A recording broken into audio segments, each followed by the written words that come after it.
You can't connect the dots back. You can only connect the dots backward. But the damn thing is that you better remember that you have to still keep putting the dots. The dots have to be there in the first place for you to connect backward, which means that you have to keep doing. You have to keep doing whatever you have to do. I think in order to make this shift, not necessarily to take the leap, but in order to make the shift, what's very important is to take lots of advice, hear out lots of people, don't take things personally. Hi, good afternoon. I am Atul Nath, and with me is Suman Ghose. And for this podcast, while our work journeys till now have been quite different, looking ahead, our paths could be more aligned due to similarities in what we are seeking. Purpose, passion, and happiness would be far more important for us moving forward. As we spoke to more people about this, it became amply clear that this topic resonates with many. In this podcast series, we learn from people who have made a successful transition to their second innings in life. I'm going to start with introducing people who are with us today. So introducing you to three such people who've done this in their lives. We have with us Aparna Choudhrie. Aparna, thank you for being with us. Aparna has founded, created, and now runs the Clay Company. Clay Company is a studio teaching pottery and producing handcrafted small batch ceramics. Prior to doing the Clay Company, she has had a thriving corporate career at Coopers & Lybrand, Genpact, and at Infosys. And Aparna has also enjoyed working in hospitality and adventure with Aquaterra Adventures. Thanks, Atul. We also have with us Lovely to be Ashish. here. We also have with us Ashish Athawle. Ashish brings with him deep expertise in brand building and hands-on retail. He was vice president at Low Lintas and later with Reed & Taylor. He then went on to start several enterprises. His current venture, Compass Consulting, works in brand, marketing, and retail domains. Ashish is also a professional actor with several feature films and a few Amazon Prime web series to his credit. Welcome, Ashish. Thank you so much, Suman. And thank you, Atul. Pleasure to be We also have with us Uday. Uday Kiran is a business and data storyteller, leadership coach, and an entrepreneur. After about 23 years with companies such as Samsung, Wipro, and Eveready, he founded 1 Minute Stories, through which he helps leaders tell their stories better. He's also a co-founder of Mensa, a live audio edtech platform. Welcome, Uday. Thanks so much for having me. Great to meet all of you. Okay, thanks a lot, guys. And what we'd love for you to hear a little bit about each one of you is, a little bit about your upbringing, your early growing up years. So please share with us something as you've been growing up over the years. Let's start maybe with Uday, and then we can take it on from there. Okay, thanks. I come from this beautiful coastal town, the headquarters of Eastern Naval Command, largely always called the City of Destiny, Visakhapatnam, brought up in Vizag. My parents, my mother happened to be studying in the Andhra Medical College, which is on the Dolphin's Nose area. And my father happened to be a clerk in the State Bank of India branch, which is just right down bottom. And romance bloomed and flourished, and they got married. And eventually, I was a bit of a hurry in the coming because I was told that I was born in the 7th month. My mom was doing a double night duty as a house surgeon. And those days, the double night duty was such that you had to work the full night, then again the full day, and then again the next night.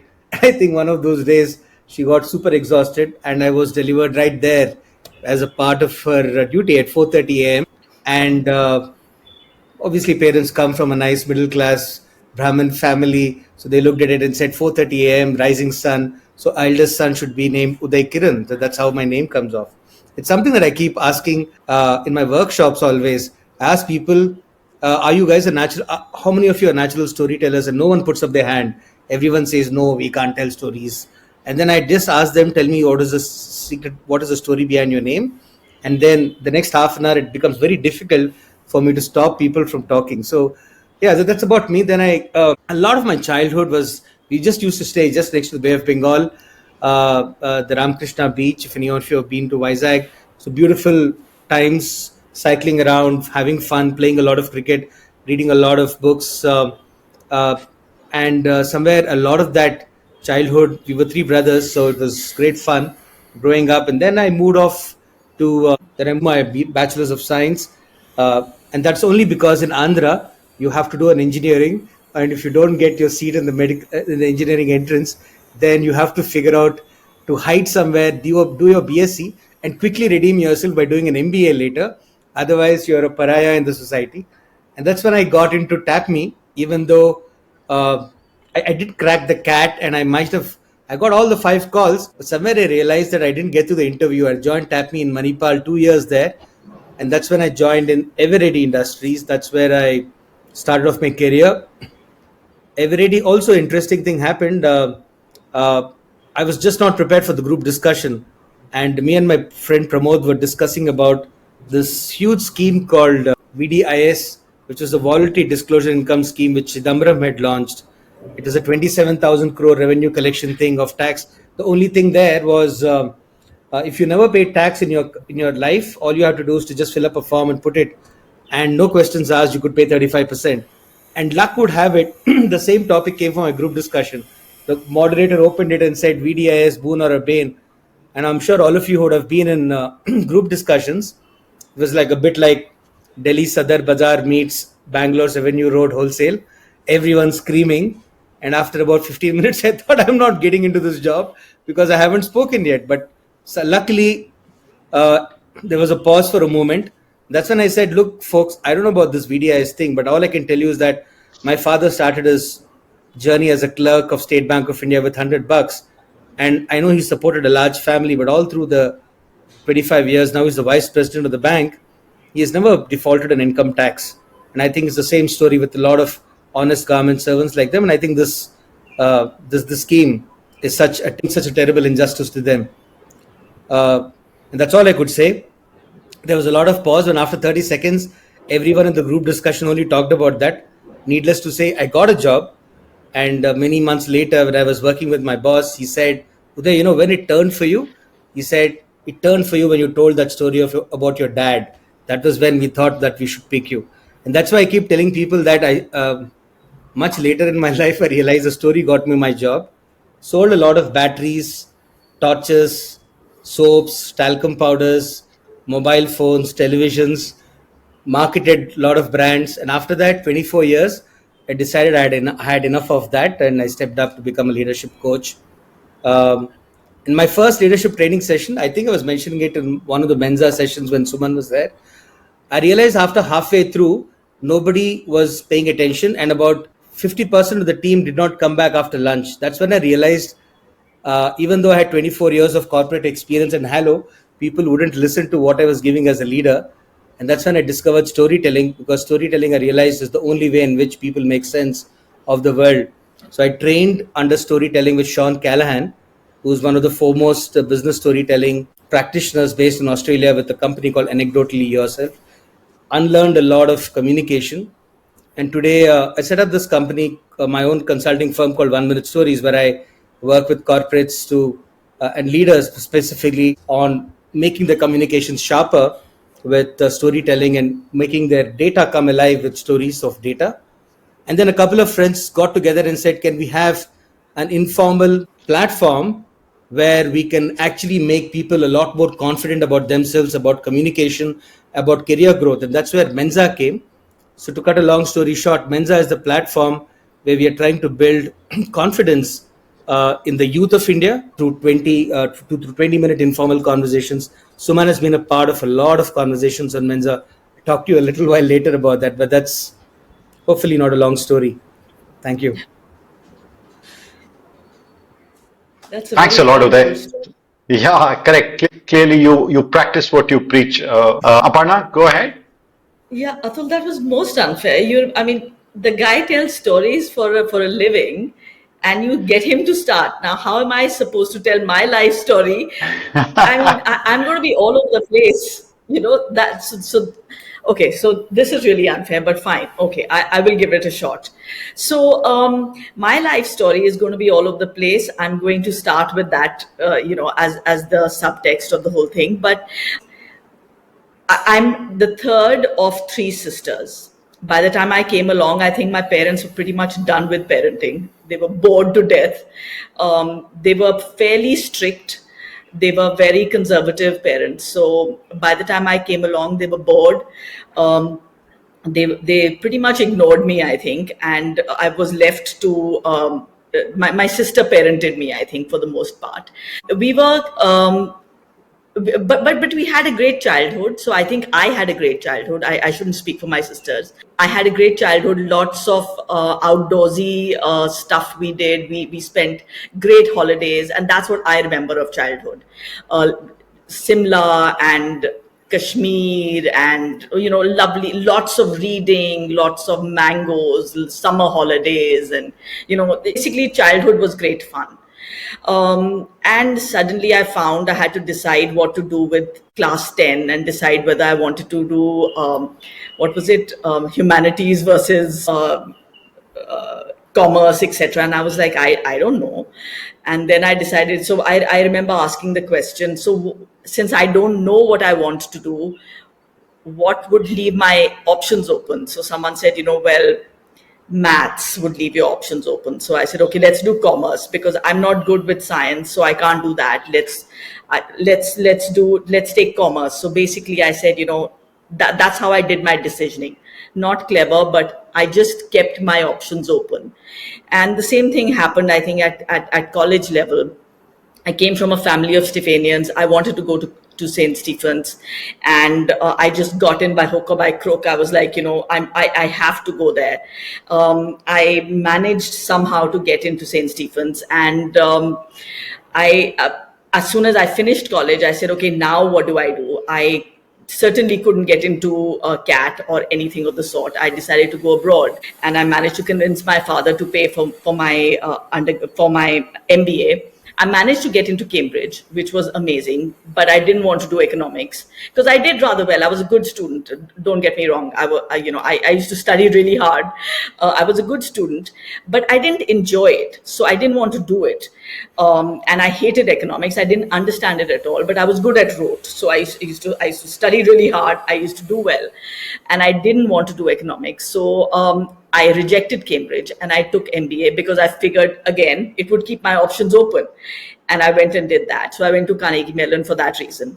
Didn't do very well there, but I enjoyed it reasonably well and came back. And then my first job after B school, I wanted to do marketing for whatever reason, and I joined Living Media. So Atul, that's one part of my resume I'm not very proud of, but I worked with Living Media for a very short time. I was there for about 10 months, and I worked with the Living Media, the India Today brand. I did marketing for them for about 10 months, and it was a very surreal sort of experience. I did that for 10 months, and then I joined Coopers and Lybrand. That was wonderful. Worked really, really hard, and I think a very important part of a very important part of me is my work. I work really hard. It's who I am. I think I have now. When I look back at my life, my background is quite bourgeois, but I have very working class ethos in me. So I'm a very grounded, hardworking sort of human being. I don't know why I'm like that, but I'm like that, and I love being like that. I really enjoy it. So I've spent about 14, 15 years in the corporate world. Starting with Living Media, like I said. And then I did Coopers and Lybrand. I did lots of marketing. I did lots of manufacturing work there. I did lots of strategy work there. Because, when you're low down in the food chain, you get to do whatever work there is. And I liked that. It was great exposure, worked really hard, liked it. And then I went on to work with GE Genpact and worked there for about 9 years. So right after Genpact, I took about a year and a half off. I wasn't sure. I was quite done with the corporate world, but I wasn't entirely done with the corporate world. And so I decided to take a year off. But, it still wasn't out of my system yet. And so I went back and I joined Infosys. And I was there for another 2.5 years. So that really summarizes my whole stint with the corporate world. So I don't know if that back and forth sort of covers everything. Sorry about that. No, I no, think it's you very got it. interesting. And while you were concerned about your story not being necessarily as rich as Uday's story, it was certainly as, if not richer. You know, you did. I mean, at least for me, it created a very vivid picture of your growing up years and, you know, how you've kind of become who you are and your work and stuff like that. And it's going to be interesting to hear you talk about the transition once we get into the depths of that. Ashish, please go ahead. All right, so thank you. Now, continuing with what Aparna started with, I mean, now Uday, Aparna, and now me. We started with Uday, and what Aparna mentioned, now you can imagine I'm the third, I'm the last one. So I really don't know. But anyway, let me start. So I think my story, I think, is a story of serendipity and being misfit, and sometimes coming from a lineage of being first to do things in many ways in my family. So, for example, I am a Marathi, hardcore as hardcore Marathi as you can get, but I call myself a fake Marathi because I've never stayed in Maharashtra. Uh, I was brought up in Chhattisgarh till I did my graduation. I come from family which is full of medical professionals. My father was the first one in our family to have gone up to that level of MBBS and things. So again, like I said, probably it started there of being the first. My mother is a physiotherapist. My sister, my only sister, she is an audiologist. She has done her graduation in audiology and speech pathology, and now she is an Australian citizen. My uncles were into pharma sales and stuff like that, and I never came even as close to medical medicine pharma except for going to doctors, etc. I mean, I never came close to that. So being in a place like Raipur, which was back of beyond. So, being in Raipur, which was back of beyond then, at least it is now a capital or whatever it's called now. So, you can imagine that that's the place where I come from, where life is absolutely peaceful, bliss, whatever you can call it. World doesn't matter what's happening around you. You live your own life because you know that this is where things are going to happen and this is where things will begin and end. I mean, that was the surrounding that I had of my friends and quite a few of my family, etc., who were there. But somehow that was something which always kind of used to eat me. Kia, is this where, and this I don't know. This I am able to articulate now. Maybe I wouldn't have been able to articulate it then, but I always used to feel, is this where I'm going to be 20 years from now? And this was pretty. I remember I was pretty young, maybe class seventh, eighth, ninth. Also, I used to think he. I saw him like 10 years back and he's still here. Now he's with State Bank of India X branch and now he has graduated, but now he's in State Bank of India B branch, for example. I mean, is that what I'm going to do? And somehow I never had answer. But it was a sort of a sore point for me that I used to dread that, is this what I'm going to be? And that's where somewhere there was a seed which said that boss, मेरे को इससे ऊपर कहीं निकलना है, मेरे को यहाँ से बाहर निकलना है. Nothing wrong with the city, nothing wrong with the people, but somewhere the sameness of it kind of ate me up and I said, निकलना है मेरे को यहाँ. कैसे निकलना है? But that also, as I went by, again, a bit of a twist in the story because pretty decent family background, well-to-do family. I started with, I mean, normally people follow a reverse direction. I did something different where I started studying in an English medium school till class 6th. And then for the merits of it, because that's what I remember being told, that St. Paul's Higher Secondary School, which was a Hindi medium school in Raipur, had the best of the teachers and the record was the best in whatever class, that time it was 11th matriculation. So the past results and whatever rank holders, etc., were good, and people who used to go to IIT and PET and stuff like that, that was St. Paul's had a much better track record.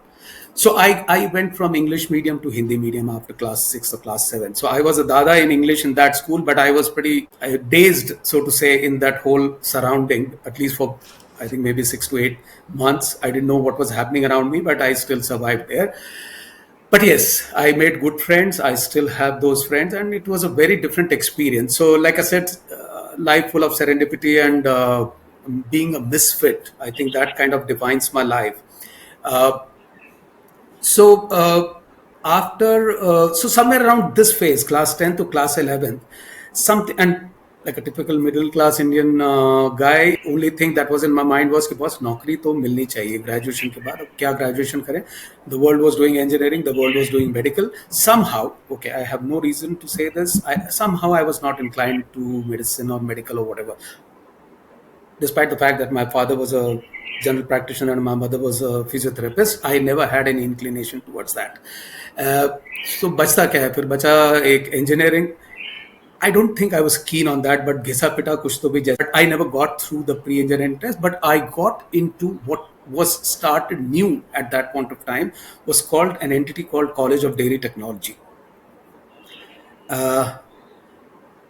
If I had to make a conscious choice, I would have never made that conscious choice to join dairy technology. But it was a technical course, it was an engineering, so to say, and it was new. So I was told that, this is going to be like, you can go abroad and you will have many opportunities and so on and so forth. So I did. And that was not the era when you had private colleges, etc., etc. So it was a government college which was started. I mean, ours was the third or fourth batch. So infrastructure was pretty pathetic. I mean, we had a ramshackle room, and the labs were pretty, water used to leak and stuff like that. Again, made very good friends there. But somewhere around this time, what became very clear to me was that I will never want to be working in a dairy plant. I was very clear about it. I mean, whatever little I saw, I was never going to be working in a dairy plant. But what also became clear to me was I had heard about this something new at that point of time. कि was it कुछ MBA होता है, MBA करने से नौकरी पक्की मिलती है. Equation got clear there somewhere, because few of my seniors or maybe my elder brothers of my classmates, etc., some of them had gotten into I think XLRI or something like that. तो वो थोड़ा सा फंडा clear होने लग गया था कि बॉस. तो मैंने बोला ये शॉर्ट लग रहा है, ये करते हैं, MBA करते हैं. And that time we used to have those IMS and Agarwal coaching classes के those paper. I found a very good friend of mine, V. Venkatram, who is now the MD and CEO of Seedworks International. He was a hostel scholar and I was a day scholar, but we still got that IMS because it was very costly. So we got that as a joint venture. We paid half money each. He used to study some, I used to study some. That's how whatever we did. And finally, I didn't go through CAT, he didn't go through CAT, but both of us got through to IRMA, Institute of Rural Management at Anand. Again, had no clue what this IRMA is all about, but except for the fact that doing this IMS and whatever, we used to see the name written in IMS ads or Agarwal coaching classes ads saying that was proud to have him in IRMA or whatever. I said, hoga kuch achha. We were not connected, right? I mean, we had no way to know or talk to people and say, boss, kaisa institute hai, kya karta hai. Somewhere, somebody, had a good impression. Let's finish it at that. I had a good impression that जाने से कुछ होगा. But rural क्या होता है यार? I mean, चलो ठीक है, कुछ होगा, देखी जाएगी. Landed in IRMA, and I think that was a turning point for me in life, because that experience of 2 years that changed my life. Not that I became a rural management professional or whatever, because again, the thing about serendipity and misfit, it continues here, because I did IRMA, but today what I'm doing has nothing to do with IRMA. I mean, brand management and advertising and so on and so forth has nothing to do with rural management directly, and probably we'll cross that bridge when we talk more in detail about what I'm doing. But it equipped me to life. If it showed me a different part of life. I felt enabled. Let's put it that way. I had odd moments there also, because I'll give you one example, which. But I'll still anyway.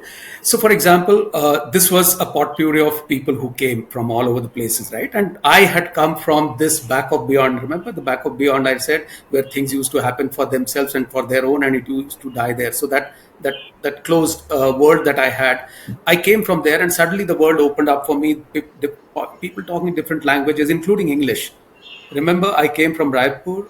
English was still considered to be close to an alien, not alien, but close to an alien language. It was not part of day-to-day life the way it is today for all of us. It was not.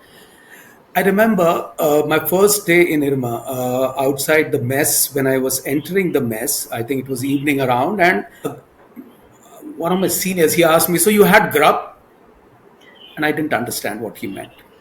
I didn't understand what this grub business was. So I just nodded my head. He said, okay, man, let's meet. And he went off. And I was sitting there, I remember, with a cup of steel glass mein chai thi, or I was still wondering, what did he say, what did he ask, and what did I reply? Anyway, so you got the picture, right? So this is how it all began, but it was a wonderful journey of 2 years. My campus placement was in National Dairy Development Board, in what was pretty new and prestigious at that point of time, called Dhara Oil Cell, the edible oil brand called Dhara. So we were a bunch of people who were picked up for giving shape to Dhara, because Dhara had recently been launched there. I was posted in Hyderabad, a new city. I had no clue about Hyderabad. I still joined there.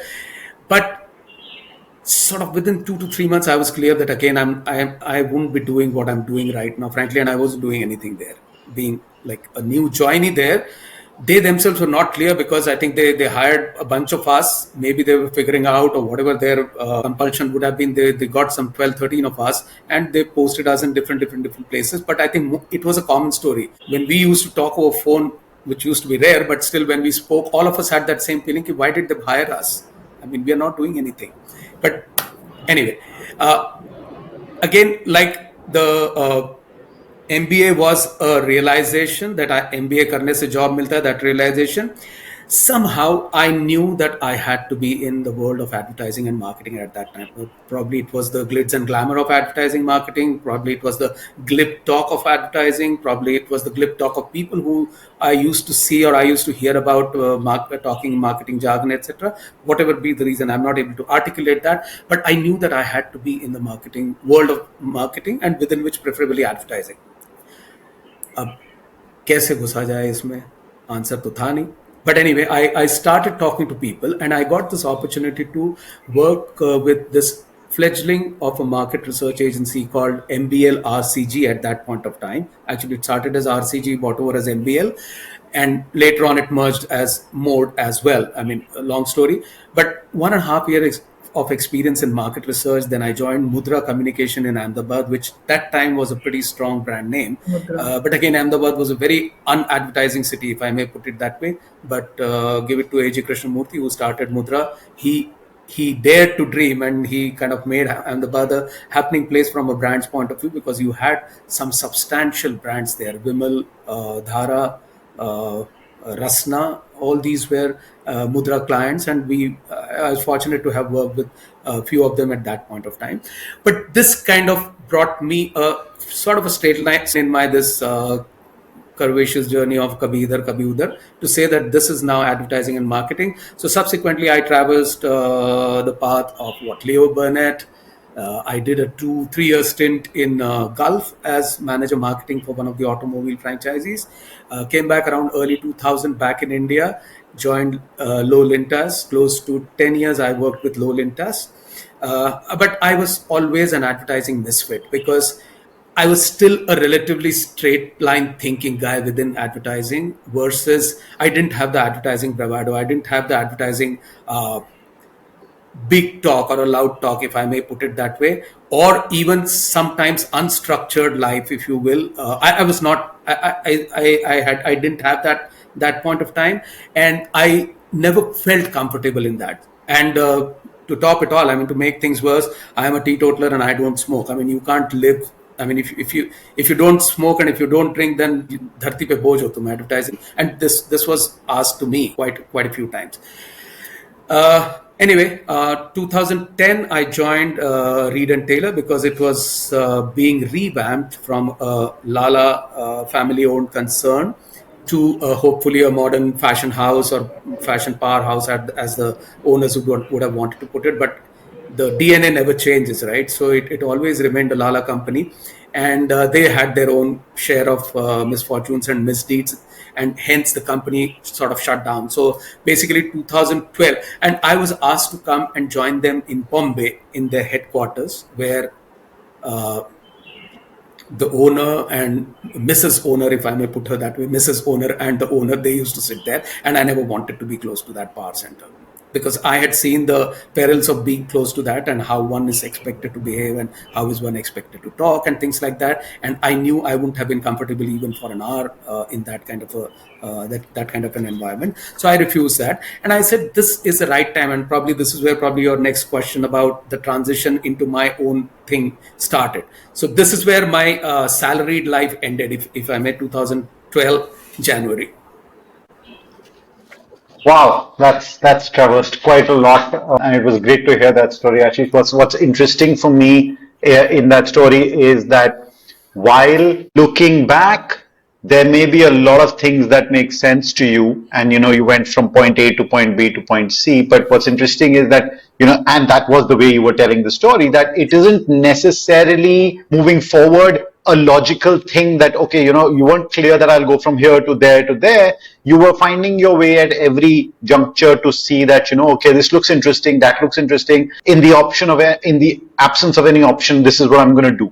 You know what I'd like to, and I don't know if this is an unfair question. Looking back, I'm sure you guys will be able to figure it out, that when did you decide to venture out on your own? And, I mean, each of you has told us about their journey, but was it something that you pretty much always wanted to do? Probably not, considering the stories each of you have told us. It wasn't something that you from the onset wanted to do. When did it kind of occur to you that this is what I would like to do something of my own? And from the point that you kind of decided that, how long did it kind of take for you to, take that leap and actually do it?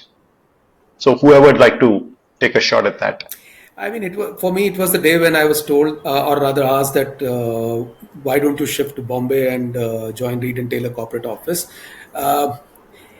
It just clicked. Like it has. I mean, I don't know if that's what has been one of the salient trends for me. It just happened to me, and I said, no, I don't want to do that. And I said, let me now. And again, yeah, I think rightly said. I never had anything about I have to do this or. I have to change the world in my own way or whatever. I never had any of those notions ever in my mind. But the day I was told that yaar Bombay aa jao wahan pe, I mean you will be in the corporate office and so on and so forth, I felt somehow, I mean, it was a good opportunity. For all said and done, it was a good opportunity, but I felt very uncomfortable. I don't know what the reason but I felt very uncomfortable. And that's the day I said, why don't I try something doing on my own? I didn't have anything in my head. I didn't have anything which was there. Like 2 years back, it had hit me and it has kind of taken shape or whatever. And this was the right time. No, nothing like that. It was at that moment I said, let me try. And I didn't know what to try, but I said, let me try. So I remember 11th January 2012 was the day when I had put my resignation in Reed and Taylor. And I think 12th or 13th is when I said, okay, let me now figure out something on my own. And how long did it take to actually get it going? And the reason I asked that question, Ashish, is because, it's very interesting you say that for you, the decision to do something came before even kind of deciding what you wanted to do. Yes.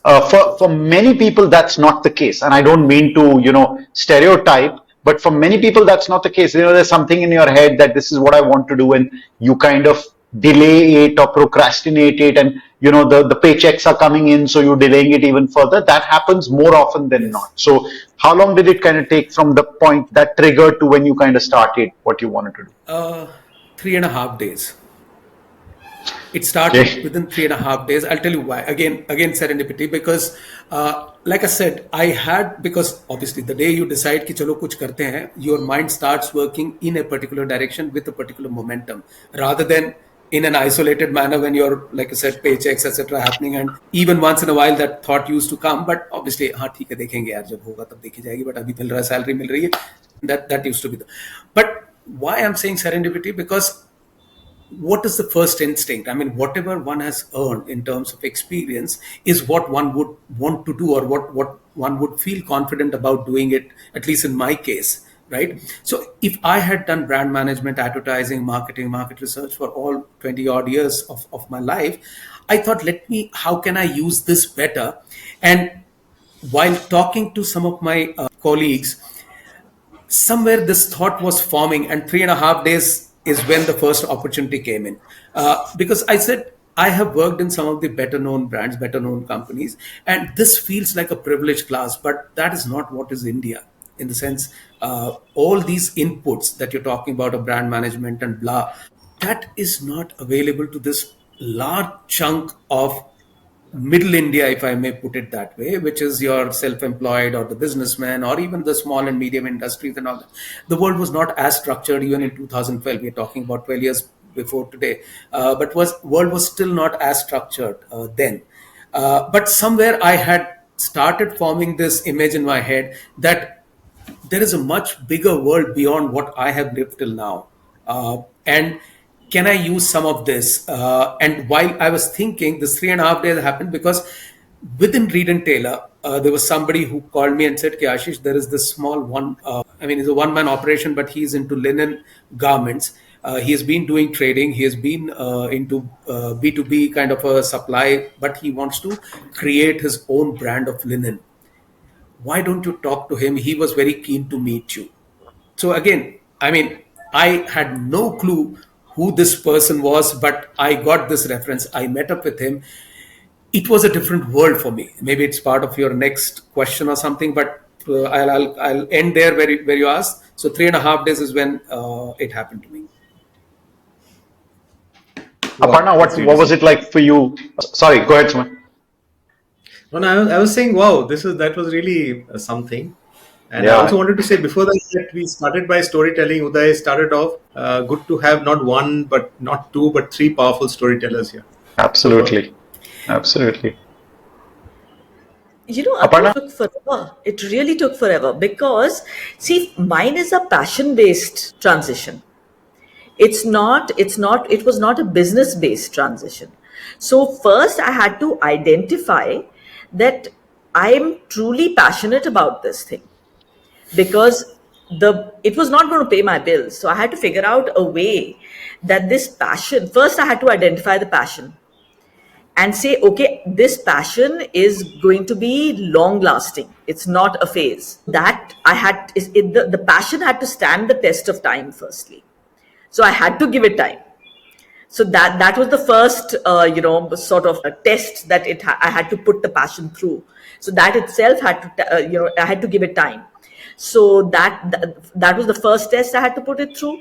Then I had to see that now how do I put a business model around this that is going to make sure it gives me some kind of substantial revenue stream, because you know how it Hmm. is with the corporate world.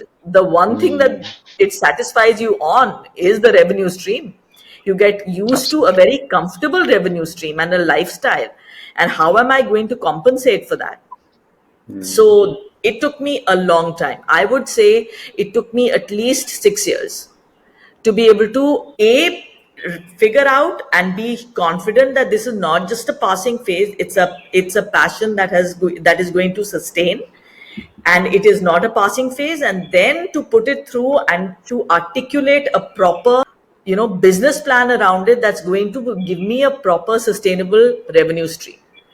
Hmm. Because I could not, when I looked around me, I could not see someone who was doing it the way I wanted to do it. So it was not like, acha, food is my passion.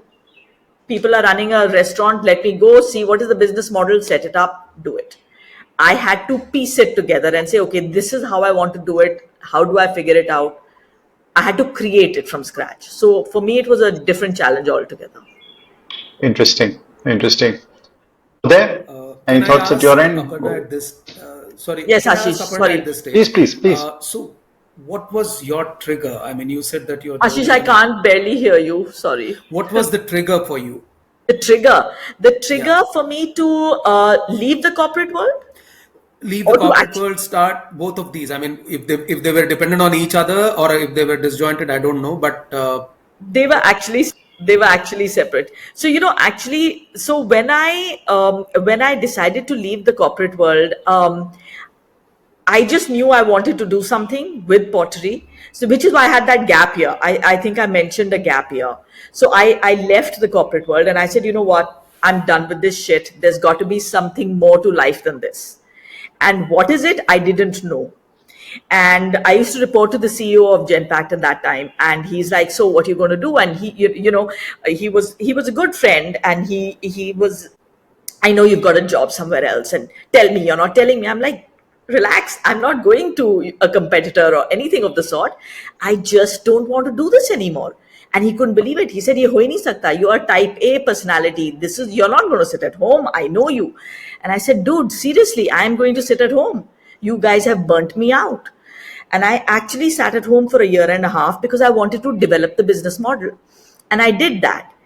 And I couldn't do it. I mean, I sat at home. I tried to develop the business model, but I failed. I could not develop the business model. I came back to the corporate world because I panicked. Because I couldn't, answer nahi aaya. I tried and I failed. Infosys was chasing me. And I came back to the corporate world because one day I panicked and I saw and I said, oh my God, I can't do this. I need to go back to the corporate world. And I went back and I spent another 2.5 years with the corporate world, with Infosys.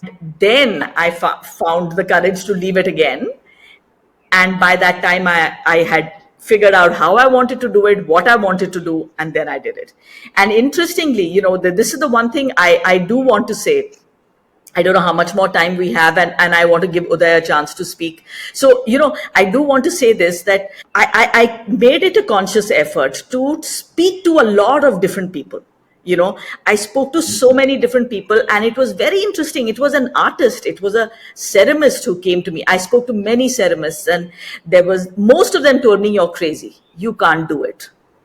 It's a stupid thing to do. Why would you do it? There is no money in it. And what you're planning to do, nobody's ever done. It's a dumb idea. And then there was one ceramist who's from a very small town in somewhere in Madhya Pradesh. And he came and told me, he said, actually, you would be stupid not to do it because you are single and you don't need the money. And if you can't take the risk, then please tell me who can. And that made me feel so ashamed of myself. And I thought it was such a powerful statement that he made. All the 45 naysayers, they just dissolved in an instant because of this one guy who said that, if you can't, please tell me who can. And I was like, you are so right. And so I think, to me, that one guy helped me just take the plunge. So, to your question, it really happened in two phases for me. This guy helped me take the final plunge, but it was in the second stage that I even got to that stage where I could do it. Uday, I think it's time for you to share your thoughts. Go ahead, Uday. Tell us a Beautiful. Thank story. you. So beautiful. All of you are both. Ashish, thanks so much for that. And Aparna just reinforces that it is always a moment that always changes for all of us, right? We tend to look back at a lot of things and think, no, that was what happened. No, that was what happened. But reality, my learning and my journey, and listening to so many people has always been when you watch a movie. For example, you watch Sholay and you still ask people, what is that one scene that you remember? What is that thing that you really remember? You'll either remember the coin toss scene, or the Sardar hitting the belt. You look at a relationship of for 25 years and you ask them, what is it that you remember the most? They'll just come off with 2 or 3 moments, right? So storytelling always hinges on those moments, right? I don't want to give you a class on this, but it happened for me. See, I wasn't getting ahead in my career in Samsung, in the sense that I had done everything. I was heading sales, I was heading marketing. I had to move to Gurgaon. My family, I had lost my father in 2015. So when there was an opportunity for me to move my family around that time, I was not very keen. Then I had to go to Gurgaon around 2018. I was heading good role there, but I didn't shift the family. And my wife and kids were in Bangalore, and I was doing this up and down every week, just meeting them every week, Saturday, Sunday, coming back almost every week, right? And staying with a very close friend of mine in Gurgaon, just opposite our Horizon One Samsung office. It was good time, and I think sometime in your life you got to stay away from the family, good or bad, just to kind of get that mind space when you come back to think what you want. And I think between me and my friend Mahesh, making dosas and omelets, staying like two bachelors, both of us were married to our families in Chennai and Bangalore. That was when things happened. What also happened was that I was not getting that breaks, and I realized that maybe intuitively I had to do something different for my career to kick off to a different level. conversations with my close friends helped. I also realized that I have to tell you that I have never done training in my life. If there was one animal in the corporate structure that I hated, it was the HR. It was also the L&D. I didn't realize. I never could fathom why do they even exist.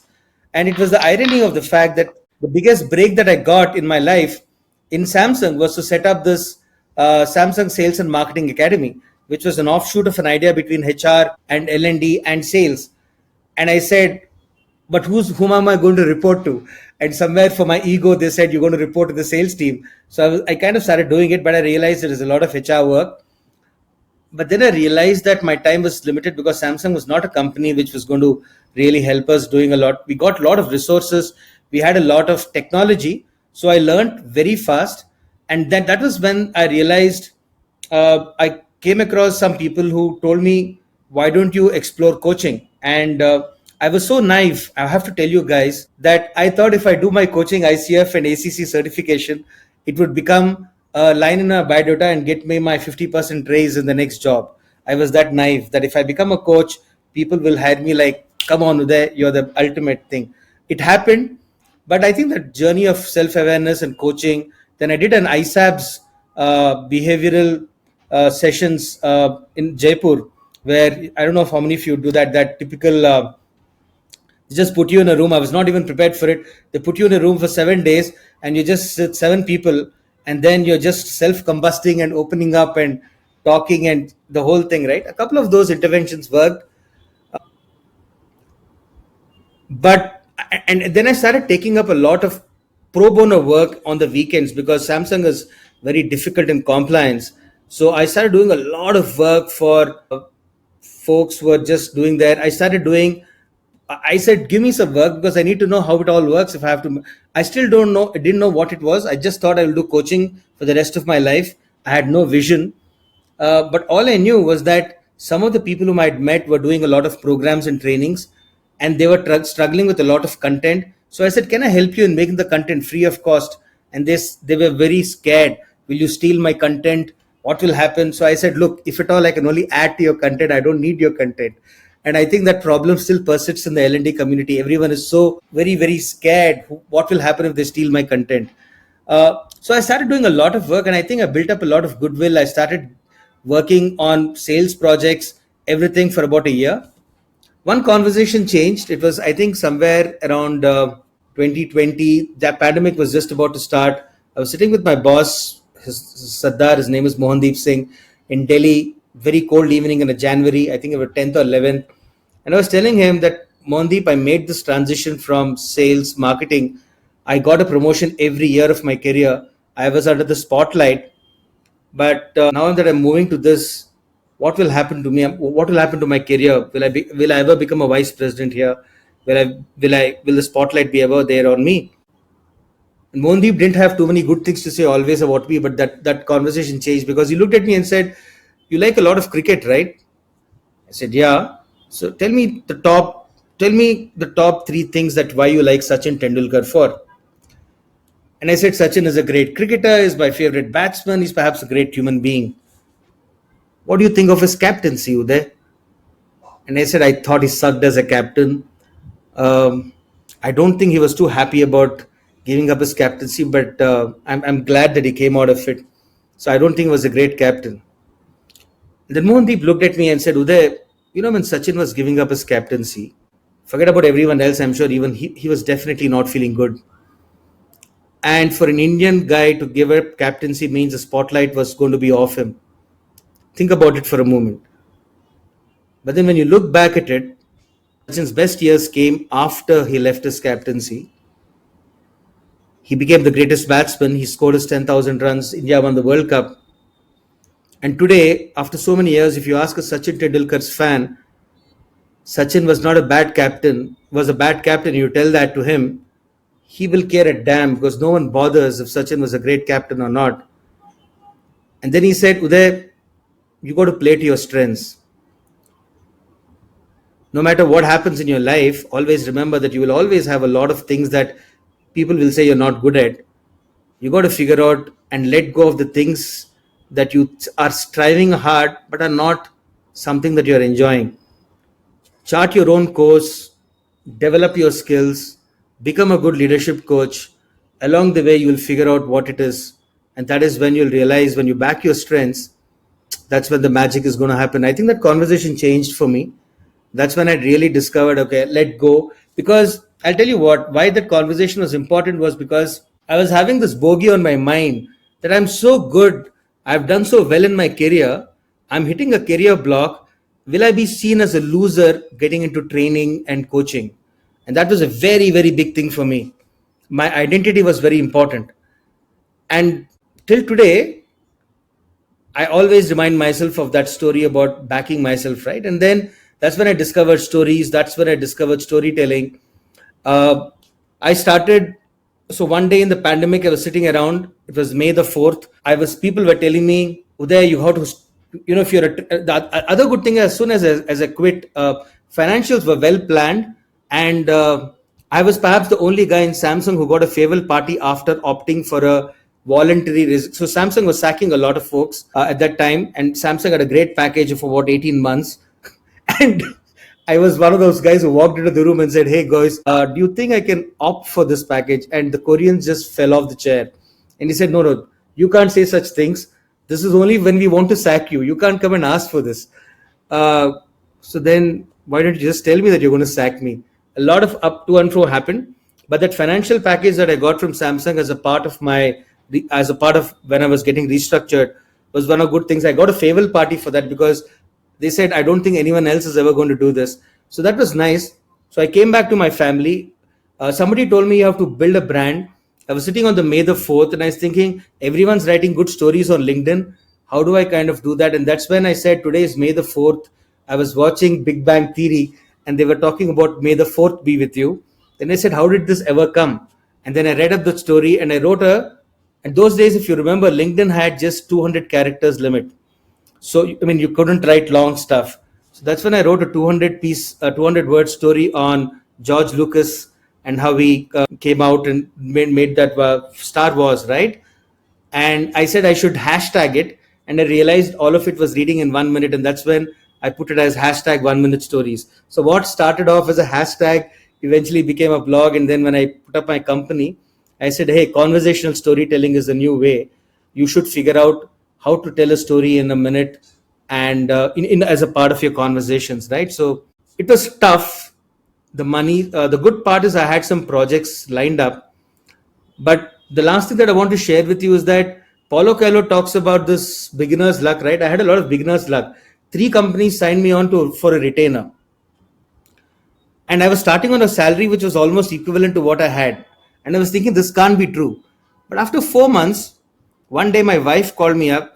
One day my wife said, Uday, in Samsung, you were like a dog which was tied inside the house. And now as a retainer, you're like a dog which is tied outside the house. You're still bloody working 18 hours a day. What is the difference? And that's when it fell on me like a ton of bricks. And I said, no, I'm just trying to, substitute one gadagiri for another gadagiri. I'm still not using my brain. Right. And that's when I didn't do too many brave things in my life. But like Ashish said, this was a serendipitous thing. I called up and said, dudes, from now on, because I was getting sucked into their corporate politics, their movements, their stuff. Called up people and said, from now on, just give me a project and I work. And I resigned from them. They offered, but that forced me to really build a completely new body of work on storytelling, completely create my own content, start again from scratch. Yeah, and things followed, and of course the Mensa journey happened much later in about a couple of months time. So yes, so it's a bit of, I can't say I was brave, I can't say I had a strategy, but a lot of those things fall in place. Yeah, and I can't tell you, a lot of us tend to underestimate luck, but you got to give it to luck, right? I mean, there is so much of hard work you can do, but you got to be grateful and say that luck and being there at the right place at the right time, serendipity, that changes what you do and what you have. Totally agree. Totally agree. Suman, you want to kind of take over and talk to all of us Yeah. about the emotional part of things and how one kind of goes about that bit. Sure, we can. I can do that. So, Uday, listening to you looked like your storytelling is rubbed off on the family also, because your wife also came and talked to you in metaphors, right? So that was very interesting. Yeah, and those are the things that stick, right? Metaphor is also like a story. It's there's like a aha moment. Absolutely. Um, so now that we talked to the transition, maybe we'll talk a bit about financial preparation also. Yeah. Interesting how the stories are different at one level, but there are also kind of a lot of similarities. Let's talk a bit about the emotions, because the paycheck, the moment you let go, and Aparna, your case is quite interesting because you left and you came back again, right? So must have been a lot of emotions there. Talk to us a little bit about what were the emotions like. What I like to call the hot state. Cold state is very easy to rationalize. You have an Excel sheet, but when you Yeah. really take the plunge, that's the hot state, right? Emotions get in the way, life gets in the way, all kinds of messy things happen. You want to talk a bit about, and Ashish, I'm assuming your thing was so quick. I don't know whether you felt those emotions at all in 3.5 days, but maybe we'll start with you. What were you feeling at that point? I don't know if you mean surety at the end of the month kind of situation, and hence the emotions. I'm not very clear about this emotional It part that could you be mean. that. It could be that. It could be, is there any fear that is driving me? No, of course. Was So, that okay, fair. leading to some certain decisions? Yeah. It started happening after some time because, like I said, within 3.5 days, not that I got money, but I had work to do. I wasn't suddenly left jobless and saying, "Ki, I need to set up this, I need to do this." I had something. I had a reason to get out of the home, and what I did after getting out of the home is a different story because Mm. the world was very different from a structured corporate office place where you have hierarchy and things like that. You have a small time guy who was a lala in his own space, and Mm. I had to explain brand to him. I mean, that how interesting can it get? Uh, so and me coming with the Lintas, the Leo Burnett, and the Reed and Taylor background, and I'm trying to kind of make him Reed and Taylor, make him Lintas, and make him, and which I now it feels stupid. I mean, because I was trying to join two different ends of the I don't know chain, which was never meant to be. Anyway, but that's a different thing. So as far as emotions are concerned, for me it started happening after some time Mm. because the money that I got from this project obviously was very different from what I was getting as a salary. So it was in no way it was a replacement. But like I Mhm. said, first few days or maybe a month or so, I didn't even realize that there was something else that I was doing because it was more or less a continuation of the same work, different place, different people, different struggle. But first month it was not. But from month end onwards, when I mean it, and Uday mentioned about retainer, I was on a retainer, but the guy who had hired me on a retainer didn't understand the concept of retainer. So he said, "मैं आपको fixed पैसे दूंगा," which I thought was a retainer, but he never Nobody meant that it was a understands. retainer. So, so anyway, so it started happening after that because I had now sort of settled down in this new world, and that is when I started seeing things a bit more clearly. And I said, "Man, is this what my life will be now?" And I didn't have the time or inclination to think about a new business or a new person or start doing the business development or the new biz part, as we call it. I didn't have time, or even because it was something new. I was struggling every day. I was finding new small little spaces of joy that, oh, I did, and he said yes, okay, let's do it, or he smiled or something. I mean, I was finding joy in these kind of things because I mean, I'm trying to recall 12 years back, but these are the emotions that I went through. And yes, the fear started kicking in after, like I said, a month or two, when I said, "Is this what it's going to be? Because if this is what it's going to be, then that's not going to sustain my house." Thankfully for me, my wife was working then and even now, so I never had existential issues that, okay, if I don't bring X money, what will happen?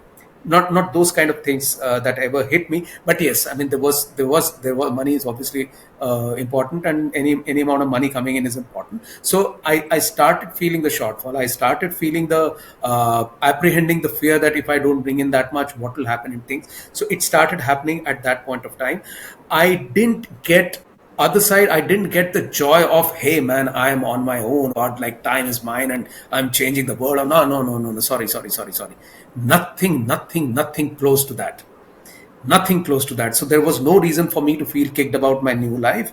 It was just a question of survival. Every day was a new day. Every day was a new learning. Most of it was through bad experiences. So it was a new life for me, and that's what kept me occupied, and all the emotions or whatever that was around this whole space of my new life, which I didn't know it was a new life or what was good or bad. Interesting. You mentioned the word surviving. Initially, that's the thought, right? You're going day by day. How long do you think? How long did you think it took you to realize that, you know what, now I'm good, I can try out different things, that anxiety is behind me, So, now I'm open to do what I want to do. okay, so again, to answer your question, I'll go back to what I started with. It was again the story of serendipity continues. I never did. I don't think deliberateness has been a defining part of my any part of my life. Deliberateness, as in something that I thought that I'll do and I did it. No, nothing like that. Things fell into my lap. I mean, I put it that way, that things fell into my lap. Call it right person, right place, and things like that. I started getting things or started meeting people, and that kind of opened the doors or windows for me as I went ahead. And it was never a depth for me that, okay, consulting space. So now I am getting more into depth of the consulting space. I started getting more and more opportunities into different fields. And that's where, if time permits, I can talk about this whole new life that I'm living for last few years, which is to do with acting, the professional acting. And last 1 year, I've added the professional life into acting. I mean, that sounds weird, but that's what I'm doing right now. But again, this fell into my lap. I never could have visualized that, okay, one day I will join the professional acting and or theater with business. I never did, but I'm doing that today. Sorry, Go can I ahead. Yeah, ask a question? yes, please. So, Uday, Ashish, did either of you ever do any like financial modeling to plan anything? No, No, because we did sit with my wife. In fact, modeling is a very, very big word, but we did make an Excel sheet more for anything, more for just. My wife is not working. She's a she teaches Carnatic music.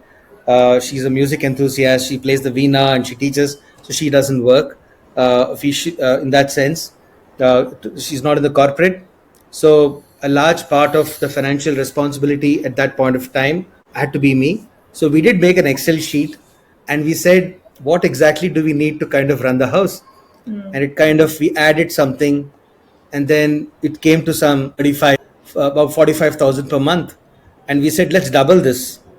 Say we say I need 90,000. Let's say we need our household expenses. So what else is coming? Student, school fees, this fees. And we said, let's pay off all the school fees from all the settlement that I'm getting. Everything, all the annual expenses were taken care of. Samsung did give me a launch pad for about 18, but the entire pay that I was getting was about 18 months. And the first promise that I made to myself and to her was that we will not touch this, right? We will not take not a single pie out of that. And I'm so glad and grateful so far in the last 3.5 to 4 years. We haven't really had, we have not even done, maybe we have taken 5% of it because I have to tell you, there are times when you have to wonder where is that installment going to be? I was free of a lot of debt. There was no debt. I had no EMIs. I had no car EMIs. There was absolutely nothing that I was paying on an EMI front. So we were free. I'm not really proud to say that we haven't really had to touch all of it, but there have been times where we had to give up a lot of those things, like postpone a vacations, maybe a sofa. A lot of our friends and family used to make fun of that sofa. I invented a nostalgic story about the sofa, the sofa set, but the reality was it was a very bad shape. We had to buy it. It was just recently that we actually went and made a good investment of the sofa. So little things like that pinched us. So we made an Excel sheet and said, this is what we need to be. And we went for it, right?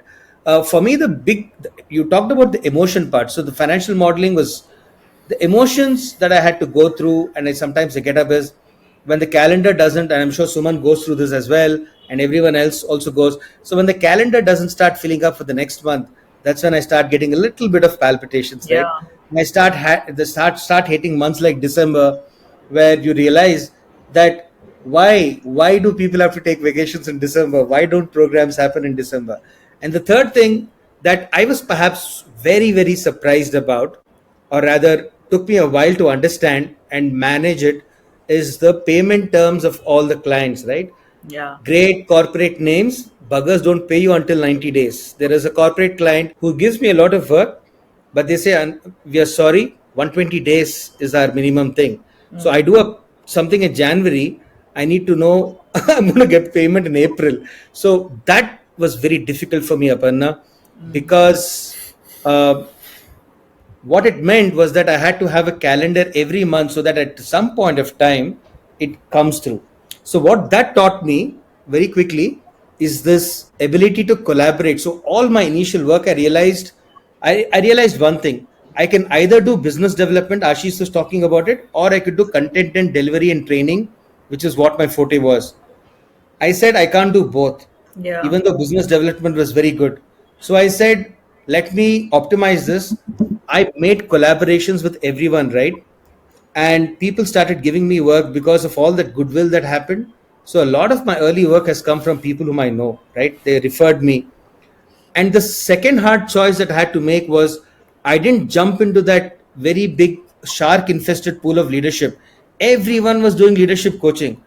So I said, even though it is less, even though there is less work, but there is value, let me open up my own thing. I said, I'm passionate about storytelling and data storytelling. So I said, I will stick to that and I'll have to make a brand for myself from there. It isn't as easy as I said. It took me 3.5 years. I still have to struggle to get enough storytelling and work sessions every month, but it's much better than before. So yeah, I think hard decisions are more like you're pushed to a corner and you have to take them, right? So some of Yeah. these things were difficult. It was tough to get Yeah. into that payment cycles. It was very difficult. Believe me, it's bad. No, nothing. She had asked about this financial modeling bit. So no, I never did. In fact, I made what Uday mentioned. Rather, we made a couple of Excel sheets, but it was one column of inflow and other column of outflow. But we never had a reason to look back even within 3 days because things changed. I mean, whatever we thought that it would be, but within a couple of things, two or three cells change, and that changed our whole inflow and outflow That was business. more So of And that Manki was the Shanti end of the types, Excel right? sheet. no, no. It's That more I thought that I was being serious about my life, and that's why I did that Excel. But I mean, it never helped because that Excel, what we did on day one, on day three, it was not true because things changed, and that rows and columns were of no use to us. And you know, it's like So it's like what Mike Tyson once said that everyone's got a plan until you get the first punch on your face. Right. That's when suddenly the whole world's different. You know, I just want to go back really quickly because this is you had, and I'm not surprised that you had a lovely metaphor trigger in your story about that sofa. You know, I think the sofa also, and all of us have a sofa in our lives, right? So the sofa is a great, you suddenly, the sofa makes you realize how little the sofa is important. You know, it's okay, and you live with the sofa, and the sofa is great the way it is, because the gains in life, gains, I don't mean financial, but the whatever else you're getting out of life is so well worth it. You just say, you know, the sofa's fine. So, you know, we all have that sofa in our life. So I'm going to remember that as the metaphor of the story. Emotions Did and you financial modeling. asked you because you had this, what you call the final plunge? You had a plunge and a final plunge. So Yes. did it help you that you had taken a plunge earlier when you took the final plunge? What were the Yes. emotions like? Yes, it really did. It really did. And I think it gave me a lot of confidence because in my when the first time I took the break, I genuinely think I needed the break. It was a step back. I cleared the deck.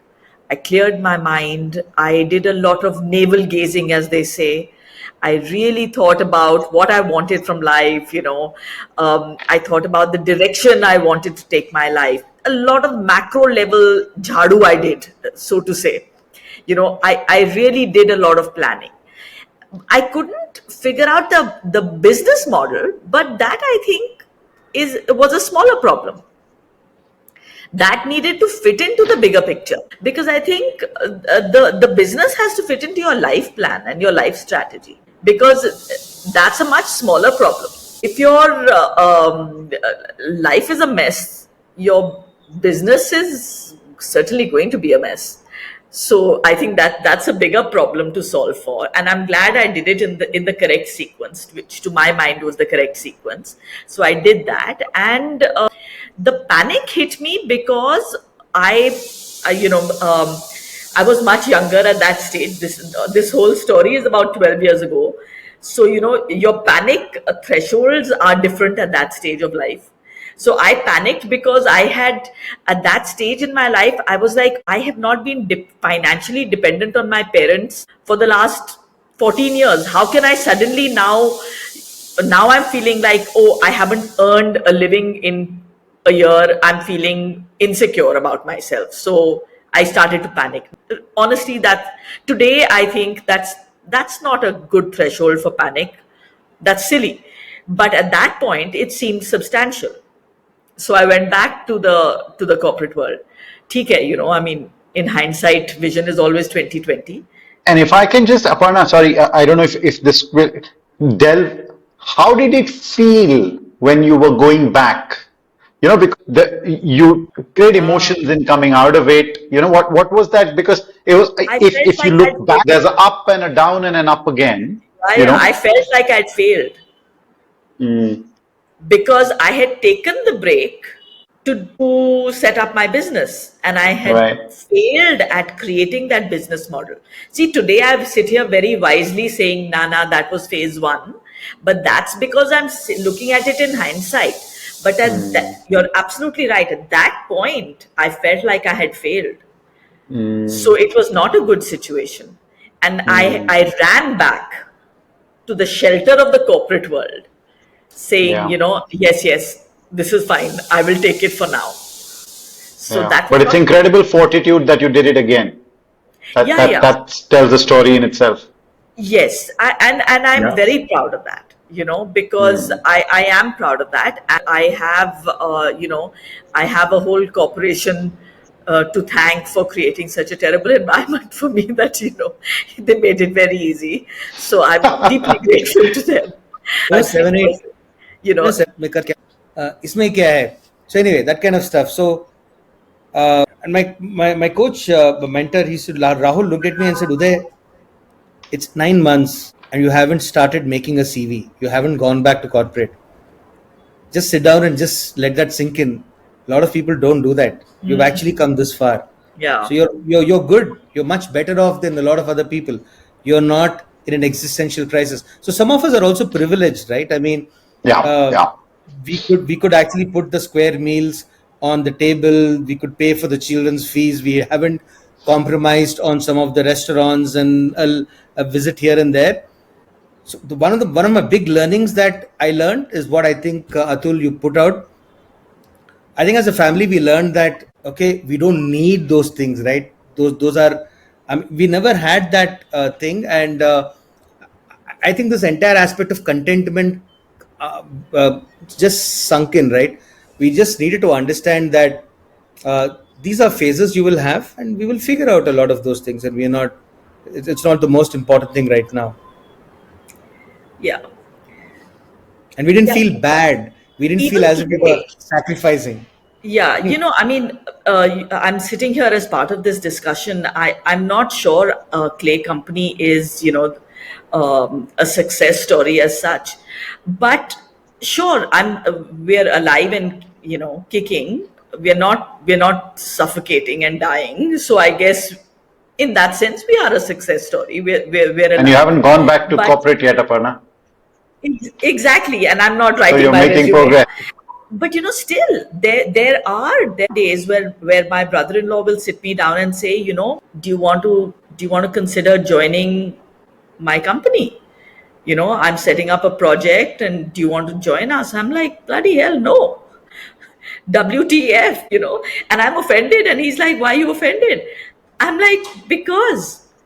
So it's a perspective as well.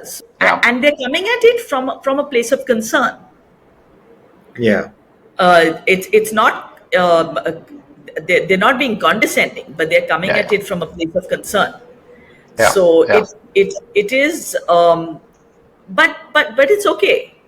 you know. There's also that big old opportunity cost that we all have in the back of our minds, right? And that's something that's hanging over our heads and also being talked about by people around us and all of that. So, Quite right. Quite right. So, but this is a topic that people like you and the five of us, I mean, people like us who are living this, we could talk forever because we are living yeah, this, right? yeah, Yeah, yeah. Yeah, yeah. a lot of one of the moments that comes across when I meet my friends from corporate and they say, Uday, तूने तो बहुत अच्छा कर दिया यार. You're your own boss. I keep telling them, see, look, long time back I learnt about a tale, a fable where the moral of the fable is don't wish for one part of another person's life, because I Yeah. don't think the universe works that way. If you want that person of, if you want a part of Shah Rukh Khan waving from a Manat, then you have to take the whole damn goddamn life of Shah Rukh Khan Absolutely. right from the time he was in Delhi to his death, right? I Yeah, don't think you get a yeah, choice of living a part. This is not yeah, Easter yeah. egg where you just pick the right parts And what and he you went take it. through with That's his not what. son, I mean, just to take that metaphor, the extremes of what he's had to live with, it's, you're absolutely right. You can't just take one slice and say, I'll take that. Yeah. Yeah. But one thing that's, I think, is becoming quite clear that when all of us started, we had a plan. But now looking back, most of us feel that, like Ashish called it serendipity. You're doing things which are very different. Uday, you talked of luck, but at the same time, people who actually try and do different things are get the luck, right? Because they are actually trying out different things. So there is a correlation. Um, that famous saying, right? You can't look at the dots, you can't connect the dots looking forward, you can only connect them back. So do you think that's a fair summary, that when you start the journey there are a lot of emotions, but after some time when we look back, it tells you that you're actually, because you're free to do what you want, there's so many more opportunities that can open up. 30-second thing to say that and then give it up. Whenever I've said that you can't connect the dots backwards, Steve Jobs' famous saying, I was corrected by one of my friends. He said that, look, you can't connect the dots back. You can only connect the dots backward. But the damn thing is that you better remember that you have to still keep putting the dots.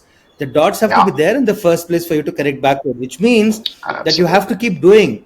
You have to keep doing whatever you have to do. You so in our lives, one of the things is that you you uh, you got to get up and start creating stuff. For example, I'm sure Aparna will come out with multiple designs and say there is a famous story of pottery which I have to tell you, and which I'll make my point and end the story. Two classrooms were given. I'm sure you guys know. Two classrooms were given enough clay. One set of students were told, boss, you have to make the most beautiful pot in the world. It has to be absolutely good. 30 days time. The second one is said, you guys can freak out. You can do whatever you want. Okay, 30 days time. 30 days they come back. The bunch of folks haven't even able to make a pot. Their mental health is crashed because they didn't do anything. But these guys come out with a stuff of absolute beautiful things, and the best pots come. That's a huge thing that I learned, right? It's never going to be right at the first time, and you're going to get criticized. Your ego will get trampled. I've had it enough.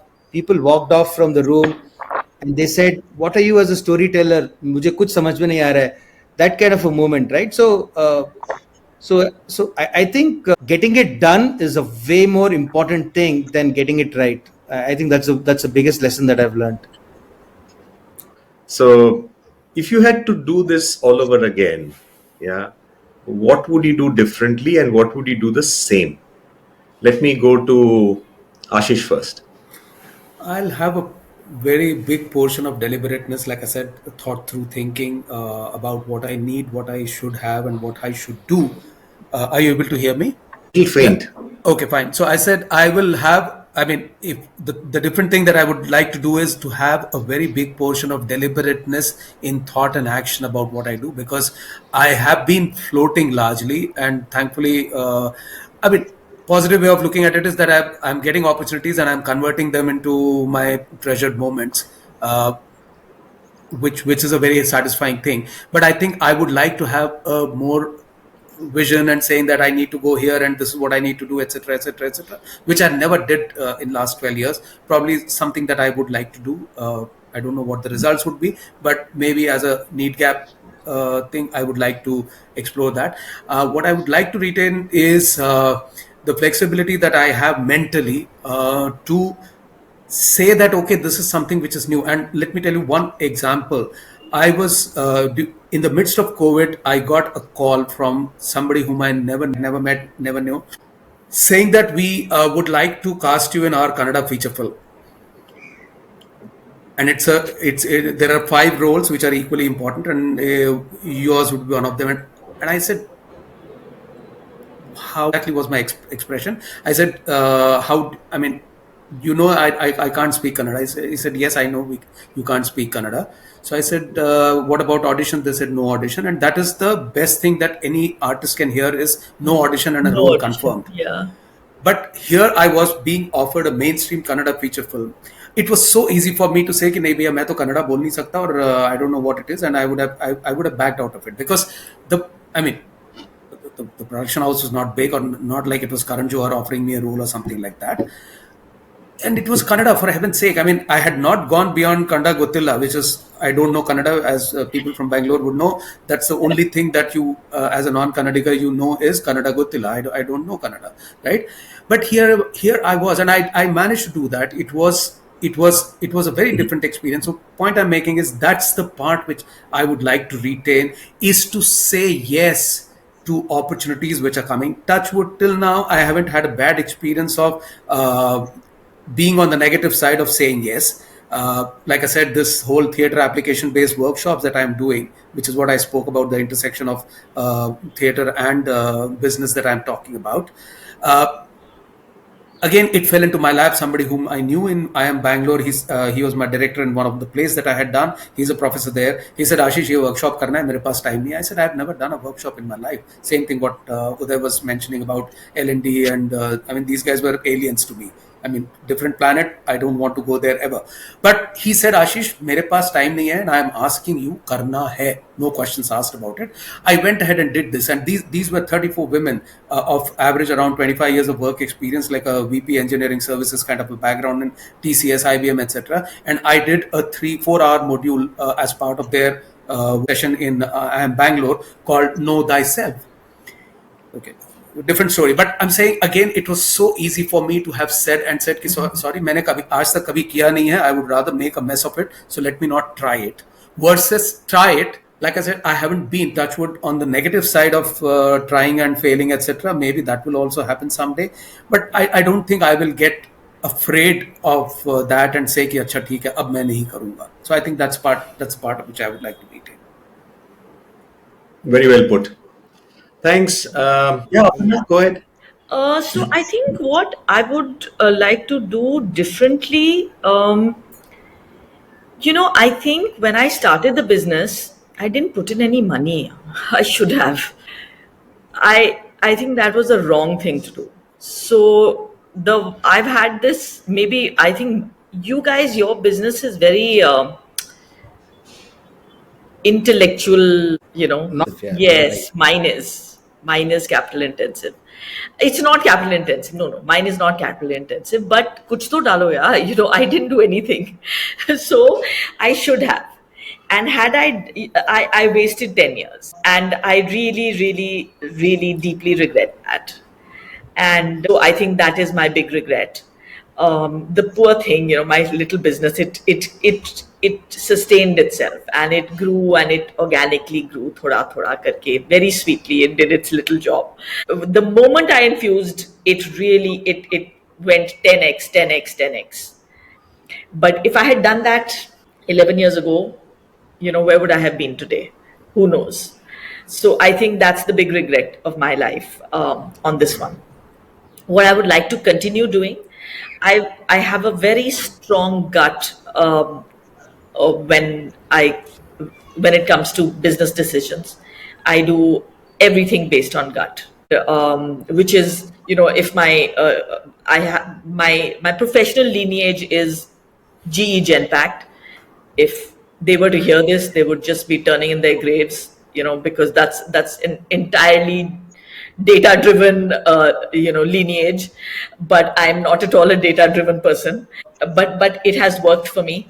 I really take all my decisions based on a gut feel, and it has worked for me, and I would like to continue doing that. I really think it does work for me, and inshallah it shall continue to work for me. So I would like to continue on that one. Let's hope it continues to work. Super. Aparna. Okay, Uday. I wish I was a lot more shameless in the way I did things. And I use the word shameless deliberately is because think of it. It's amazing that I was always a sales and a marketing guy, more of a sales guy, sold everything, sold powders which have expired. But when it came to my own work, I somehow went on to a Mount Everest kind of a pedestal, not so much about ego, but I was extremely embarrassed about asking people for help, extremely embarrassed for asking people for work. And I don't know what eventually was the reason for it, right? But one is I got work without seeking it. And the reason I say shameless is because somewhere I thought that, openly soliciting work and etc., all of those things, it was not a dignity thing, but I was wondering what will other people think. I'm sure they know that this is what I have. They will come to me. Now, when I look back, I think I got over that highly terrible phase of not really being shameless enough very quickly after about a year and a half. Now I openly tell people that I'm available for work. Why don't you get this done? I'm very open and openly asking for help, asking for, and I thought the biggest problem for me is that, I don't know if Suman and everyone else would have gone through this.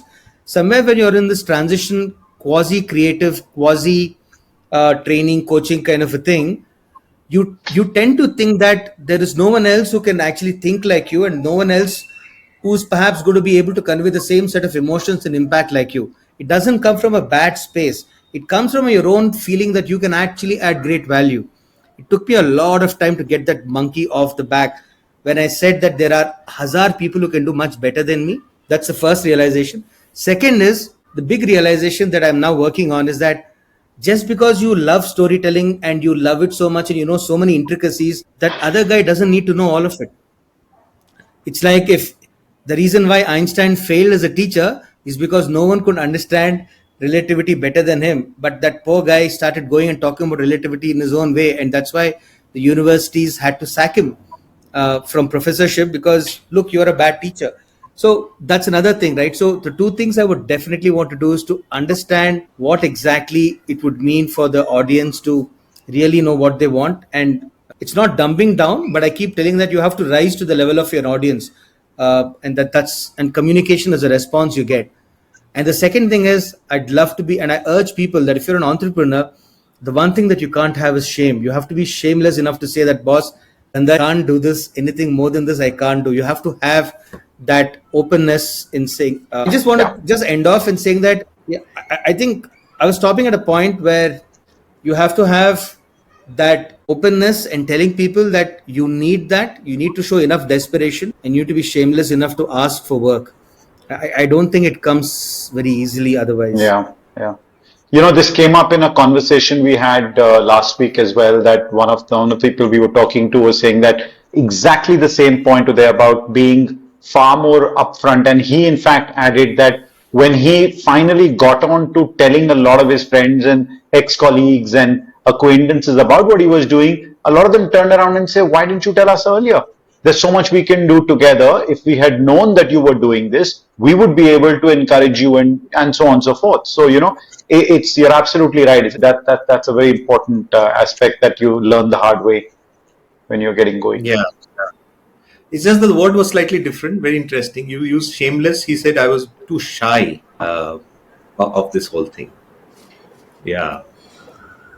Okay. Quickly. One is a sales word, one is not a sales word. That's all I can say. Shameless. Yeah. Maybe I should connect with you offline because I still struggle with that word. People have told me to be shameless, but I am not able to be shameless, and I don't know how to change that. Okay. Being So upfront, right? Very clearly soliciting for work and saying that I can make a difference. We have the same.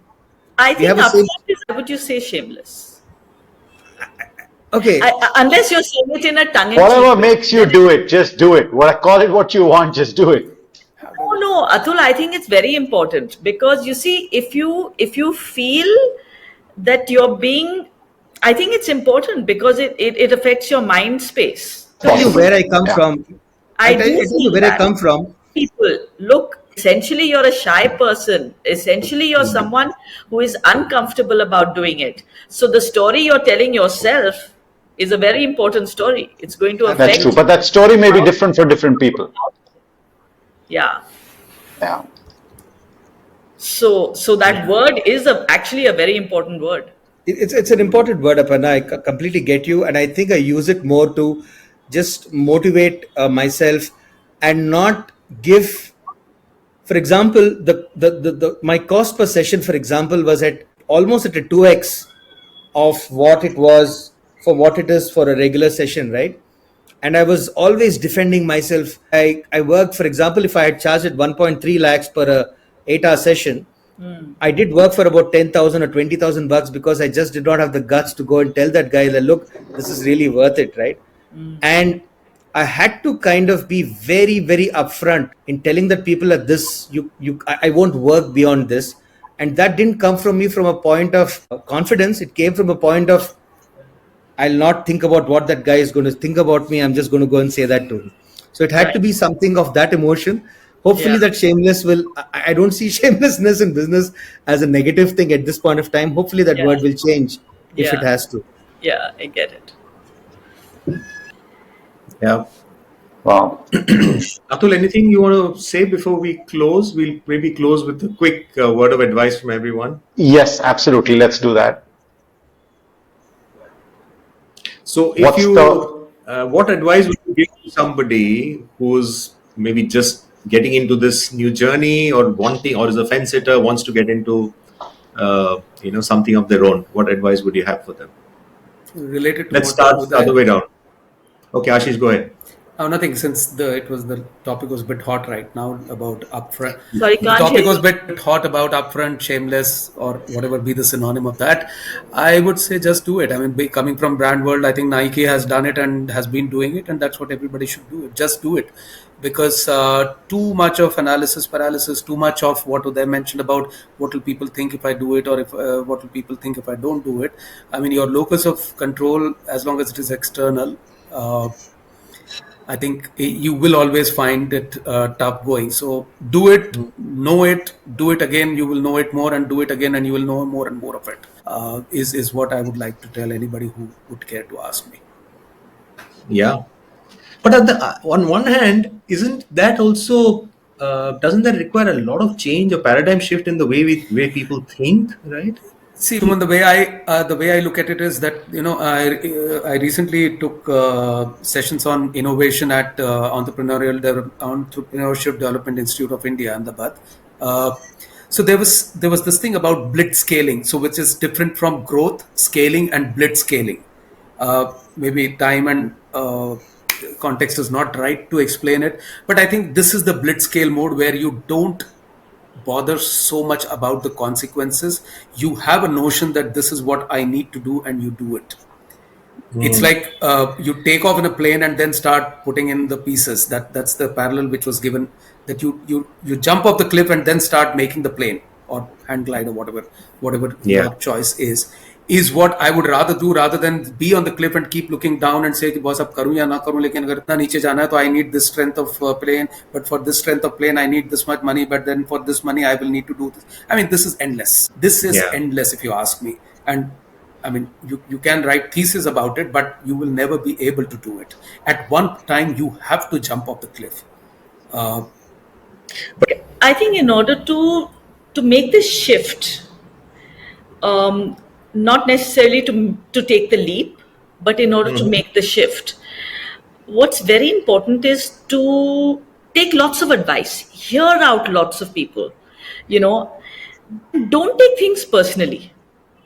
Because when you start to take things personally, something hurts, something upsets, something hits a chord. No, just hear things out, absorb, process, hear, absorb, process, hear, absorb, process. and you learn a lot. You'll see the light. You'll form a path. The path will begin to emerge, and I think that's how you'll figure out what you want to do, and where you need to go, and when you need to go, and when's the right time, and where's the right path, and what's the right timing. Yeah. So I think No, don't I think take that things makes perfect personally. sense. Yeah. And sometimes a lot of people start with this big idea in mind, but when you start How talking to to people, crystallize that it, too small. yeah, Yeah, it gets it is small. crystallized in baby steps, and those baby Yeah. steps, sometimes you just, by talking to people, meet people, Mm. talk to people, don't be afraid to get those little nuggets of ideas, read books, be open, be like a sponge, and don't take things personally. That would be my advice. Great. Very, Thanks. very, very. The one who's making you sit on the fence, Suman, is you yourself. I have a theory that I don't think an entrepreneurs ever sat on the fence. Entrepreneurs either got pushed, that old joke about the guy who jumps into the into the river to rescue the damsel, and he comes out and says everyone is praising him, and he says, "Look, I want to know who pushed me into the river first of all." So either fate pushes you and you have to take in, either you get sacked, for example, and then you have to start something on your own, or you're just by nature, like Ashish said, you have to just jump in. So either only those two things happen.